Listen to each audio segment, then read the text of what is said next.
उत्तर प्रदेश के पूर्व मंत्री और समाजवादी पार्टी के दिग्गज नेता आजम खान की गिरफ्तारी के मामले पर लंबे समय तक चुप्पी साधे रहे सपा प्रमुख अखिलेश यादव ने ऑल्ट न्यूज के को फाउंडर मोहम्मद जुबैर की गिरफ्तारी पर सवाल उठाए।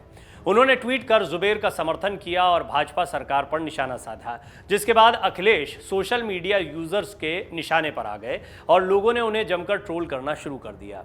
मोहम्मद जुबैर की गिरफ्तारी पर सवाल उठाते हुए अखिलेश यादव ने अपने ट्वीट में लिखा था, अच्छे नहीं लगते हैं उन झूठ के सौदागरों को सच की पड़ताल करने वाले, जिन्होंने अपनी आस्तीन में पाले हैं नफरत का जहर उगलने वाले। अखिलेश के इस ट्वीट पर सोशल मीडिया जमकर अपनी प्रतिक्रियाएं दे रहा है। किसी ने उनकी बात का समर्थन किया तो किसी ने उनके समर्थन पर सवाल खड़े किए। कुछ लोगों ने तो यहां तक कह दिया कि जब आपके अपने नेता आजम खान गिरफ्तार हुए थे तब तो आपने इतना मुखर होकर कभी नहीं बोला, लेकिन आज एक पत्रकार की गिरफ्तारी पर आप तुरंत सवाल उठा रहे हैं। अखिलेश यादव जेल में आजम खान से मिलने के लिए एक दिन भी नहीं गए थे, जिस पर पहले भी कई बार उन पर सवाल उठाए जा चुके हैं, खास तौर पर आजम खान के समर्थकों की ओर से। वहीं जब आजम जेल से बाहर आए थे उस समय भी वो आजम से मिलने नहीं गए थे, लेकिन दिल्ली के एक अस्पताल में इलाज के दौरान अखिलेश ने आजम से मुलाकात की थी और ये मुलाकात ठीक उपचुनाव के लिए कैंडिडेट तय करने से पहले हुई थी। और माना यह जा रहा है कि इस मुलाकात की वजह भी अंदरूनी खींचतान के बीच में लोकसभा उपचुनाव के कैंडिडेट का नाम फाइनल करना था। एक यूजर ने अपने कमेंट में यह भी लिखा है कि आजमगढ़ और रामपुर के बाद भी आपको समझ नहीं आई कि जनता का मूड क्या है। हिंदू देवी देवताओं के अपमान करने वाले इस जुबैर का फैक्ट चेक कानून कर लेगा। वैसे ही जनता ने मार्च में आपके भी फैक्ट चेक का रिजल्ट आपको दे दिया था। ये तमाम बातें सोशल मीडिया पर लिखी गई हैं। एक अन्य यूजर ने लिखा है, हिंदू विरोधी और मुस्लिम समर्थक नस्लें सामने आ गई हैं। उसने तो फैक्ट छिपाकर हिंदू और भारत विरोधी फेक एजेंडा चलाया था। आजमगढ़ और रामपुर की हार से कोई सबक नहीं लिया, यूपी में राहुल जैसा हाल होगा। एक अन्य ने लिखा, कल चुनाव परिणाम देखने के बाद भी आपकी आंखें नहीं खुली, लगता है सत्ता से बाहर रहने की आपने सुपारी ले रखी है। देखिए, जब भी सोशल मीडिया पर यूजर्स बात करते हैं तो उन्हें एक स्वतंत्रता मिलती है। कुछ लोग मर्यादित भाषा में भी लिखते हैं, कई लोग अमर्यादित भाषाओं का भी इस्तेमाल करते हैं। लेकिन ये क्यों महत्वपूर्ण है और ये रिपोर्ट हम आपके सामने क्यों रख रहे हैं?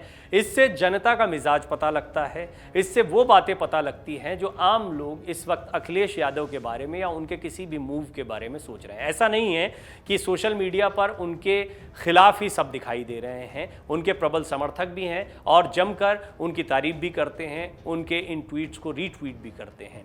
लेकिन जो विरोध करते हैं वो कई बार पुरजोर तरीके से अपने विरोध को रखते भी हैं। जैसे कि एक अन्य यूजर ने यह भी लिखा है कि पता था जुबैर की गिरफ्तारी से सबसे ज्यादा दर्द आपको ही होगा, ये साबित भी कर दिया है आपने अखिलेश भैया। ऑल्ट न्यूज के को फाउंडर जुबैर की गिरफ्तारी को लेकर तमाम विपक्षी दल बीजेपी पर भी हमला बोल रहे हैं। AIMIM प्रमुख असदुद्दीन ओवैसी से लेकर राहुल गांधी तक बीजेपी सबके निशाने पर है। राहुल गांधी ने बीजेपी को घेरते हुए कहा कि झूठ को उजागर करने वाला हर शख्स उनके लिए खतरा है। जुबैर को सोमवार देर रात दिल्ली पुलिस ने गिरफ्तार कर लिया।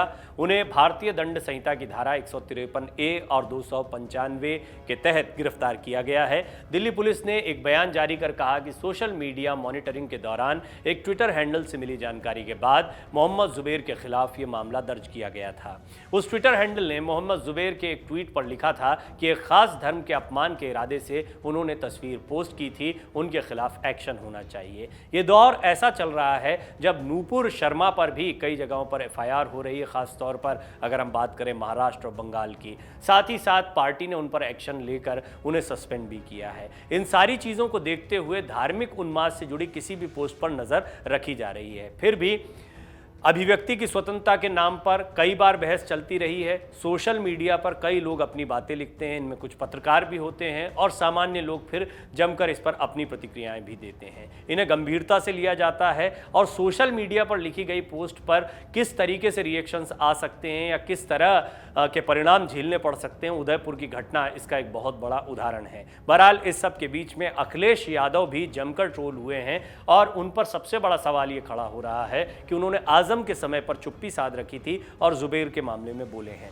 यानी वो मुस्लिमों के पक्ष में या फिर जहां पर मुस्लिमों की सहानुभूति दिखाई देती है उस तरह की पोस्ट पर उतरना चाहते हैं, उन बातों उन मुद्दों को उतारना चाहते हैं। लेकिन आजम खान जो सबसे बड़ा हथियार, सबसे बड़ा मुद्दा उनके पास थे, उनके समर्थन में वो उतना खुलकर सामने नहीं आए हैं। ये बात कई गंभीर सवाल खड़े करती है, क्योंकि आजम खान समाजवादी पार्टी के दिग्गज नेता रहे हैं, मुस्लिमों का एक बड़ा चेहरा उत्तर प्रदेश की राजनीति में रहे हैं, अखिलेश यादव के लिए बहुत महत्वपूर्ण है। लेकिन फिलहाल ऐसा लगता है कि अखिलेश यादव और आजम खान की दूरियां बहुत स्पष्ट हो चुकी हैं और समाजवादी पार्टी के लिए खतरे की घंटी भी है। अब अखिलेश यादव के पास दो वजह हो सकती हैं कि वो आजम खान से इतनी दूरियां क्यों रखते हैं। पहली वजह यह कि 2022 के विधानसभा चुनाव के नतीजे ये बताते हैं कि मुस्लिमों ने एक तरफा समाजवादी पार्टी को वोट दिया, लेकिन इससे बहुसंख्यक समाज नाराज हो गया। अखिलेश यादव ये छवि नहीं चाहते हैं कि वो सिर्फ मुस्लिमों के नेता हैं, इससे उन्हें भारी नुकसान हो सकता है। आजमगढ़ और रामपुर इसका बहुत बड़ा उदाहरण है, इससे वो सबक ले रहे हैं। लेकिन आजमगढ़ और रामपुर के नतीजे क्या, इनके कैंडिडेट तय होने से पहले ही आजम खान और उनके बीच की दरार भी स्पष्ट हो गई थी, जब अखिलेश यादव किसी भी जगह प्रचार करने नहीं गए थे। एक बात स्पष्ट है, आजम पर उनकी चुप्पी अब भी बरकरार है और बहुत मुमकिन है आने वाले समय में समाजवादी पार्टी में एक बड़ा परिवर्तन, एक बड़ी लड़ाई देखने को मिले। डाउनलोड करें अमर उजाला ऐप और पाएं खबरें लगातार। अगर आप ये वीडियो YouTube पर देख रहे हैं तो हमारे चैनल को सब्सक्राइब करें और बेल आइकन को दबाना ना भूलें। अगर आप Facebook पर ये वीडियो देख रहे हैं तो हमारे पेज को लाइक करें।